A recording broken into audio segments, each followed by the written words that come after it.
तो चलिए दोस्तों, आज के वीडियो की शुरुआत करते हैं और कह सकते काफ़ी अच्छी न्यूज़ सामने आ रही है। क्योंकि अगर आप देखेंगे तो आईडीएफसी और आईडीएफसी फर्स्ट बैंक इन दोनों का मर्जर होने वाला था। काफ़ी समय से मतलब चल रही थी वो प्रोसेस और देख सकते आरबीआई का भी अप्रूवल आना मतलब आरबीआई का भी अप्रूवल लगता है, तो आरबीआई ने अप्रूवल दे दिया है। तो कह सकते हैं मतलब काफ़ी अच्छी बात है, बेहतरीन बात है कंपनी के लिए। और आपको पता है उनका मतलब इतनी आसान प्रोसेस नहीं होती है। अगर आप देखेंगे मर्जर डी मर्जर काफ़ी मतलब लेंदी प्रोसेस होती है, काफ़ी आपको अप्रूवल्स लेने पड़ते हैं। अभी मेरे को मुझे मतलब जितना मुझे याद है अभी एनसीएलटी का भी अप्रूवल लगेगा। तो आरबीआई का अप्रूवल तो मिल चुका है, तो काफ़ी अप्रूवल लेने पड़ते हैं, उसके बाद जाके मर्जर डी मर्जर होते। तो कह सकते हैं आरबीआई का तो अप्रूवल मिल चुका है, नो ऑब्जेक्शन सर्टिफिकेट जो होता है वो उनसे मिल चुका है। तो कह सकते हैं काफ़ी अच्छी बात है।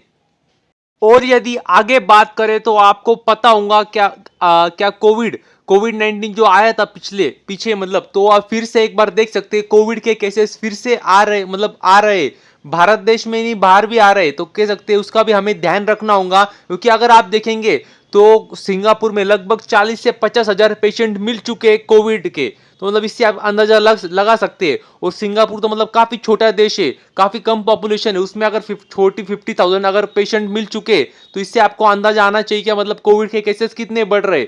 तो आप बोलेंगे को सिंगापुर में मिले, तो नहीं, सिंगापुर में मिले और भी कई देशों में मिले, पर सबसे महत्वपूर्ण बात भारत में भी मिले। तो आपको पता होगा तो केरला कर्नाटक इन राज्यों में अगर आप देखेंगे तो वहां पे भी कुछ हद तक देख सकते हैं आप कोविड के केसेस मिले। तो ये बात को भी हमें मतलब ध्यान में रखना चाहिए, क्योंकि अगर आप देखेंगे तो यहाँ पे देख सकते हैं जो लगभग अभी अगर आप देखेंगे तो मतलब 1600 पेशेंट अभी केरला में मिल चुके हैं। तो मतलब इस बात को भी आपको ध्यान देना चाहिए, काफी बढ़ रहे केसेस फिर से एक बार। और ये इतना ही नहीं, अगर कर्नाटक में देखेंगे तो कर्नाटक में भी कुछ केसेस मिले कोविड के।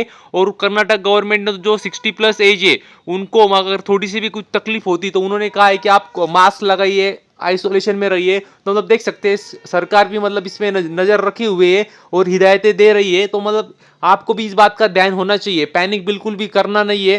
मतलब इससे कोई मतलब हमारे स्टॉक मार्केट के हिसाब से बात करें, शेयर मार्केट के हिसाब से बात करें तो बहुत बड़ी ऐसी कुछ गिरावट की चांसेस तो काफी कम है।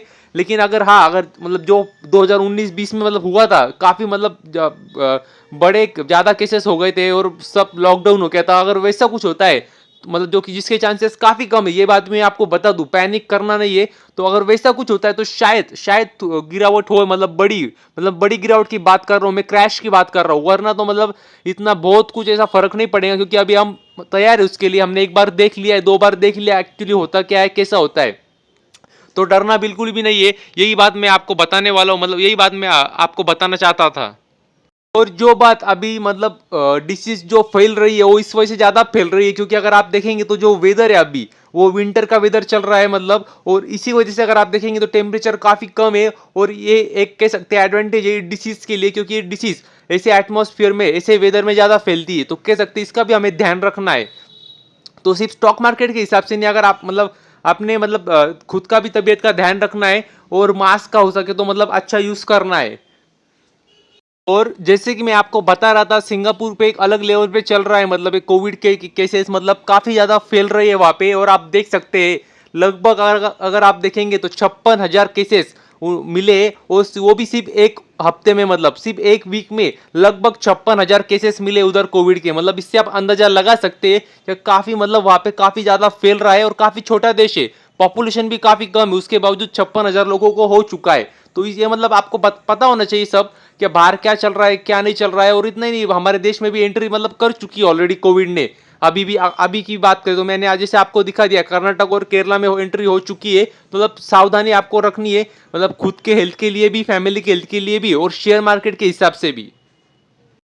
और यदि आगे बात करें तो आप जानते होंगे वेदांता लिमिटेड इस कंपनी को, मतलब अनिल अग्रवाल जी की एक कंपनी है, और कंपनी ने देख सकते हैं डिविडेंड अनाउंस किया है। तो कह सकते हैं काफी अच्छी बात है उनके शेयर होल्डर्स के लिए।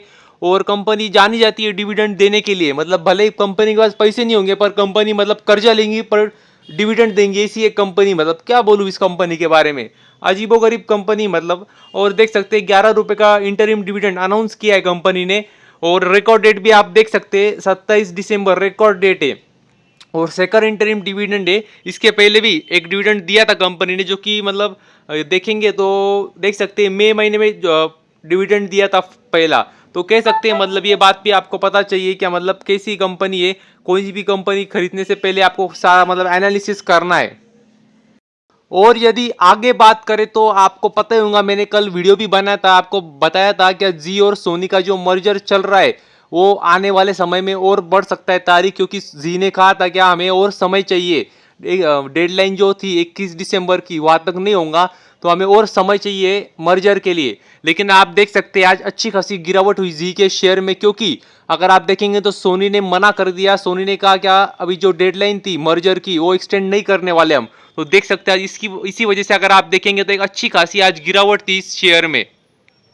तो आपको यदि पूरा मैटर पता होगा तो अच्छी बात है, नहीं तो कल के वीडियो में आप जाके पूरा वीडियो मतलब पूरा मतलब देख सकते हैं। जो जब उनकी जो डील हुई थी मर्जर की, वो काफी मतलब 2 साल हुई है, 2 साल हो चुके हैं वो डील को। और 2 साल होने के बावजूद भी क्यों डील नहीं हो रही, क्यों इतना देरी हो रही है, वो सारा मैंने कल के वीडियो में एक्सप्लेन भी किया था क्या क्यों इतनी देरी हो रही है। और सारी बातें मैंने बताई थी कि इससे किसको फायदा होने वाला है और आने वाले समय में देख सकते हैं। कल भी मैंने बताया था, आज भी बता रहा हूँ, क्या दोनों का मर्जर होने जाने के बाद लगभग $10 बिलियन की कह सकते हैं हम, $10 बिलियन की कंपनी बन जाएंगी सोनी, अगर जियो और सोनी दोनों का मर्जर हो जाएगा तब।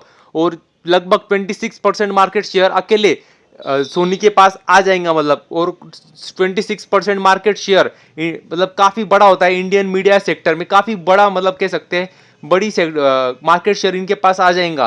तो इसकी वजह से मतलब क्यों देरी हो रही है सारा मैंने कल की वीडियो में बताया था। और आज यही न्यूज़ है क्या सोनी ने मना कर दी है कि आपको एक्सटेंशन नहीं मिलने वाला है। तो अभी देखना होगा आने वाले समय में क्या होता है, क्योंकि इसकी वजह से जी सोनी का तो नुकसान हो रहा है। इसी के साथ अगर आप देखेंगे तो जी जी मीडिया का भी देखेंगे तो उनका भी मतलब नुकसान हो रहा है, शेयर उनका भी गिरावट हो रही है। तो ये भी बातों को हमें ध्यान रखना चाहिए। तो बस आज के लिए इतना ही। Thank you very much. और भी ऐसे ही वीडियोस देखते रहिए।